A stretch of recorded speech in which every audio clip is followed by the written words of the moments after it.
ଠାକୁରଙ୍କ ରଥକୁ ଯଦି ତାଙ୍କ ଇଚ୍ଛାରେ ବୋଲିକରି କୁହାଯାଏ ତାହେଲେ ଠାକୁର ପ୍ରମାଣ କଲେ ତା ପରଦିନ ଯଦି ମୋ ଇଚ୍ଛାରେ ହେଉଛି ଏ ତିନି ଜଣ ଯାକ ମରିବା କ'ଣ ମୋର ଇଚ୍ଛାରେ ତିନି ଜଣ ଯେଉଁ ଭକ୍ତ ମଲେ ସୋ ତାକୁ ତ କହିପାରିବୁ ନା ତାଙ୍କ ଠାକୁରଙ୍କ ଇଚ୍ଛାରେ ମଲେ ବୋଲିକି ସେମାନେ ତେଣୁ ଏ ସବୁ କଥା ଠାକୁର ନିଜେ ତାଙ୍କ ପାଖରେ ପ୍ରମାଣ କରେଇଲେ କାରଣ ସେ ମୋ ବିଶ୍ୱାସରେ ଜଗନ୍ନାଥ ଆମ ଠାକୁରର ଯେଉଁ ନୀତି ବା କାର୍ଯ୍ୟକ୍ରମ ରହିଛି ସେ ଅନୁସାରେ ସେ କାର୍ଯ୍ୟ କରୁଛନ୍ତି ତାଙ୍କର ପ୍ରଥମ ନୀତିଟି ହେଲା କର୍ପୋରେଟ୍ ହାଉସ୍ ବା ବଡ଼ ବଡ଼ ଶିଳ୍ପପତି ବା ପୁଞ୍ଜିପତି ଅଳ୍ପ କେତେ ଜଣଙ୍କର ତାଙ୍କର ଦାସତ୍ୱ ଗ୍ରହଣ କରିବା ତାଙ୍କର ପାଖରେ ଏମାନେ ବନ୍ଧା ପଡ଼ିଛନ୍ତି ତେଣୁ ସେଇ ଅନୁସାରେ କାର୍ଯ୍ୟ କରୁଛନ୍ତି ସେ ଦେଶର ହେଉ ବା ରାଜ୍ୟର ହେଉ ତାଙ୍କରି ଅନୁସାରେ ସେ ଯେଉଁ କର୍ପୋରେଟ୍ ହାଉସ୍ ବା ମୁଁ ଖାଲି ମନେ ପକାଇ ଦେଉଛି ଯେଉଁଦିନ ମୋଦି ପ୍ରଧାନମନ୍ତ୍ରୀ ହେଲେ ତାପରେ ମୋଦିଙ୍କୁ ଗୋଟିଏ ପୋଷାକ ଉପହାର ଆସିଲା ସୁନାର ଦିଆଯାଇଛି ବୋତାମ ଦିଆଯାଇଛି ଆଉ ବହୁତ ଦାମିକିଆ ମାନେ ଏତେ ଦାମଙ୍କର ମାନେ ନେହେରୁ ମଧ୍ୟ ଏପରି ଦାମର ପିନ୍ଧୁନଥିଲେ ଏତେ ବଡ଼ ଲୋକର ପୁଅ ହେଇକରି ବି ସେ ପିନ୍ଧିନଥିଲେ ସେ ତ ସାଧା ସାଧା ପିନ୍ଧୁଥିଲେ ଖଦଡ଼ ପିନ୍ଧୁଥିଲେ କିନ୍ତୁ ତାଙ୍କର ଚାଲିଚଳନ ବ୍ୟବସ୍ଥା ହେଉଛି ମାନେ ଶିଳ୍ପପତି ବା ଥିଲାବାଲାଙ୍କର ସମ୍ପର୍କିତ ବ୍ୟବସ୍ଥା ସେଇ କଥା ଖାଲି ମନେ ପକାଇ ଦେଉଛି ସାରା ଭାରତବର୍ଷ ତାକୁ ଦେଖିଛନ୍ତି କେମିତି ଭାବରେ ତାଙ୍କ ପାଇଁ ତିଆରି ହେଇଥିଲା ସେ ସୁନା ବୋତମ ଦିଆ କୋଟ୍ ତାପରେ ଜଣେ ବଡ଼ କର୍ପୋରେଟ୍ ହାଉସ୍ର ମାଲିକ ଆଙ୍କର ମୋଦିଙ୍କ ପିଠିରେ ହାତ ଥାପିଲେ ଧନ୍ୟବାଦ ଧନ୍ୟବାଦ କହିକିରି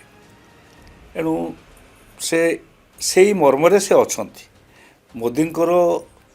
ଯାହା ଆଚରଣ ବ୍ୟବହାର ତାହା ତଳକୁ ତଳକୁ ତଳକୁ ତଳକୁ ପର୍କୁଲେଟ୍ କରୁଛି ଏବଂ ଆସିକରି ଓଡ଼ିଶାରେ ଯିଏ ହୋଇଛନ୍ତି ସେ ଜଣେ ବ୍ୟକ୍ତି ହିସାବରେ ଭଲ ଲୋକ କାରଣ ସେ ମୋ ସମୟରେ MLA ବି ଥିଲେ ଯିଏ ଅଛନ୍ତି ବର୍ତ୍ତମାନ ଏବଂ ଗୋଟେ ଆଦିବାସୀ ପରିବାରରୁ ଆସିଛନ୍ତି ଛୋଟ ଟ୍ରାଇବ୍ ପରିବାରରୁ ଏବଂ ତାଙ୍କ ସମ୍ପର୍କରେ ମୋର କିଛି କହିବାନି କିନ୍ତୁ ତାଙ୍କ ଆଚରଣ ତାଙ୍କ ଦ୍ୱାରା ନିୟନ୍ତ୍ରିତ ନୁହେଁ ତାଙ୍କ ଆଚରଣ ହେଉଛି ମୋଦି ଶାହାଙ୍କ ଦ୍ୱାରା ନିୟନ୍ତ୍ରିତ ଏଣୁ ସେଇ ଯେଉଁ ନିୟନ୍ତ୍ରଣ ଭିତରେ ରହିଛନ୍ତି ସେ ଅନୁସାରେ ସେ କାର୍ଯ୍ୟ କରୁଛନ୍ତି ସେଥିରେ ଆମେ କିଛି ଭାବିବା ଆମେ କ'ଣ ଦେଖିଲେ ଗୋଟେ ଶିଳ୍ପପତି ବା ଗୋଟେ ସେମିତି ଥିଲାବାଲା ଲୋକ ଠାକୁରଙ୍କୁ ଦର୍ଶନ କରିବାକୁ ଆସିଲା ପାଇଁ ଠାକୁରଙ୍କ ରଥକୁ ପ୍ରଥମେ ଅଚଳ କରିଦିଆଗଲା ତା ପୂର୍ବଦିନ ଠାକୁରଙ୍କ ରଥକୁ ଯଦି ତାଙ୍କ ଇଚ୍ଛାରେ ବୋଲିକରି କୁହାଯାଏ ତାହେଲେ ଠାକୁର ପ୍ରମାଣ କଲେ ତା ପରଦିନ ଯଦି ମୋ ଇଚ୍ଛାରେ ହେଉଛି ଏ ତିନି ଜଣ ଯାକ ମରିବା କ'ଣ ମୋର ଇଚ୍ଛାରେ ତିନି ଜଣ ଯେଉଁ ଭକ୍ତ ମଲେ ସୋ ତାକୁ ତ କହିପାରିବୁ ନା ତାଙ୍କ ଠାକୁରଙ୍କ ଇଚ୍ଛାରେ ମଲେ ବୋଲିକି ସେମାନେ ତେଣୁ ଏ ସବୁ କଥା ଠାକୁର ନିଜେ ତାଙ୍କ ପାଖରେ ପ୍ରମାଣ କରେଇଲେ କାରଣ ସେ ମୋ ବିଶ୍ୱାସରେ ଜଗନ୍ନାଥ ଆମ ଠାକୁର ସେ ଅତ୍ୟନ୍ତ କିଏ ବିଶ୍ୱାସ କରୁ ନ କରୁ ସାଙ୍ଗେ ସାଙ୍ଗେ ଉତ୍ତର ଦେଇଥାନ୍ତି ସାଙ୍ଗେ ସାଙ୍ଗେ ବିଶେଷ ଡେରି କରନ୍ତି ନାହିଁ ତାଙ୍କର ଜଗନ୍ନାଥ କାହାର କଥାର ଉତ୍ତର ଦେବା ପାଇଁ ଏବଂ ସବୁ ଗର୍ବ ଅହଙ୍କାରକୁ ଚୂର୍ଣ୍ଣ କରିବା ପାଇଁ ସେ ଯେମିତି ପ୍ରତ୍ୟକ୍ଷ ଭାବରେ ସବୁବେଳେ ଉପସ୍ଥିତ ଅଛନ୍ତି ଅନେକ ମତବାଦୀମାନେ ଠାକୁରଙ୍କୁ ଜଗନ୍ନାଥଙ୍କୁ ବିଶ୍ୱାସ କରନ୍ତି ଠାକୁରଙ୍କୁ ବିଶ୍ୱାସ କରନ୍ତି ନାହିଁ କିନ୍ତୁ ନିରାକାର ପରମ ବ୍ରହ୍ମ ଶୂନ୍ୟବାଦ ଯେଉଁମାନେ ବିଶ୍ୱାସ କରନ୍ତି ଶୂନ୍ୟବାଦରେ ଯେଉଁମାନେ ମହିମା ଗୋସାଇଙ୍କର ବିଶ୍ୱାସୀ ଅଛନ୍ତି ସେମାନେ ନିଶ୍ଚୟ କହିବେ ଯେ ଜଗନ୍ନାଥ ହେଉଛନ୍ତି ଏକ କଥା କହିବା କଥା ଶୁଣିବା ଏବଂ ଉତ୍ତର ଦେବା ସାଙ୍ଗେ ସାଙ୍ଗେ ଉତ୍ତର ଦେବାର ଠାକୁର ମଣିଷ ପାଇଁକି ଠାକୁର ସେ ସାଙ୍ଗେ ସାଙ୍ଗେ ତା'ର ପ୍ରଥମ ଦିନ କହିଦେଲେ ସବୁ ଶୃଙ୍ଖଳାରେ ଚାଲିଛି ଲକ୍ଷ ଲକ୍ଷ ଲୋକ ଆସିଲେ ବହୁତ ଲୋକ ଆସିଲେ ଏବଂ ଚାଲିଗଲା ଶୃଙ୍ଖଳାରେ ଏବଂ ଆମର ସବୁ ହେଇଥିଲା କଥା ହେଲା ସକାଳୁ ନୀତିକାନ୍ତି କ'ଣ ହେଇଥିଲା ଅଲଗା କଥା ତାଙ୍କର ବ୍ୟବସ୍ଥା ଅନୁସାରେ ତାଙ୍କର ତାଲିକା ଅଛି ରାଷ୍ଟ୍ରପତିଙ୍କର ଯେମିତି ମିନିଟ୍ ଟୁ ମିନିଟ୍ ପ୍ରୋଗ୍ରାମ୍ ଥାଏ ତାଙ୍କର ଜଗନ୍ନାଥଙ୍କର ସେମିତି ଗୋଟିଏ କାର୍ଯ୍ୟକ୍ରମର ପ୍ରୋଗ୍ରାମ୍ ଥାଏ ସେଇ ଯେଉଁ ପ୍ରୋଗ୍ରାମ୍ ଅନୁସାରେ କାର୍ଯ୍ୟ ହେଇଥିଲା ତା ସତ୍ତ୍ୱେ ସେଦିନ ଡେରି ହେଲା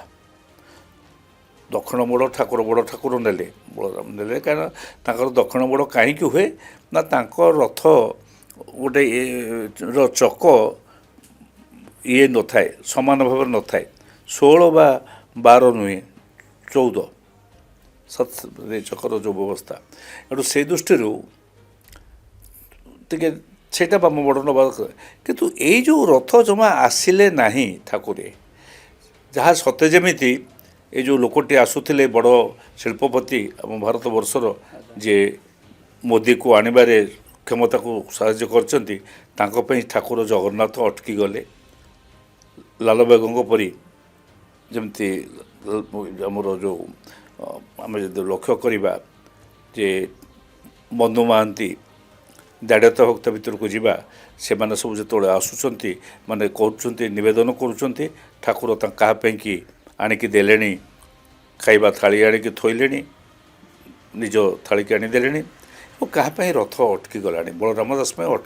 ରଥ ଅଟକି ଯାଉଛି ବା ରଥଠୁ ଚାଲି ଯାଇକରି ସେ ବାଲି ରଥରେ ବସି ଯାଇଛନ୍ତି ଏ ଦାଢ଼ିତ ଭକ୍ତିର ଏ କାହାଣୀ ସବୁ ଆମେ ଶୁଣିଛେ ଟିକେ ପୂର୍ବରୁ କହିଲେ କି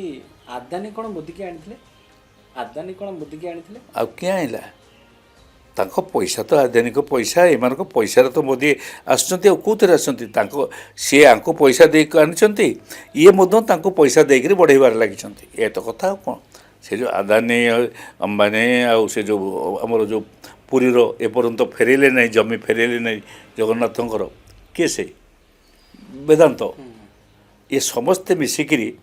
ଏ ବ୍ୟବସ୍ଥାଟିକି ତାଙ୍କୁ ଆଣିଛନ୍ତି ଏବଂ ତାଙ୍କୁ କର୍ପୋରେଟ୍ ହାଉସ୍ର ଏ ଯେଉଁ ସରକାର ବର୍ତ୍ତମାନ ଯିଏ ଅଛି ସବୁ ଯୁଗରେ ଯେଉଁମାନେ ଫ୍ୟାସିଷ୍ଟ ମାନେ ଯେଉଁମାନେ ଏହି ପ୍ରକାର ଶାସନ କରନ୍ତି ଆମେ ସେମାନଙ୍କର ପଛରେ ଖୁବ୍ ଧନପତିମାନେ ତାଙ୍କ ପଛରେ କିନ୍ତୁ ଜମାଟ ବାନ୍ଧିକି ଥାଆନ୍ତି ସେମିତି ରହିଛନ୍ତି ଆଙ୍କ ପାଖରେ ଟ୍ରମ୍ପଙ୍କ ପାଖରେ ଅଛନ୍ତି ଆଙ୍କ ପାଖରେ ବି ଅଛନ୍ତି ରହିଛନ୍ତି ଆଉ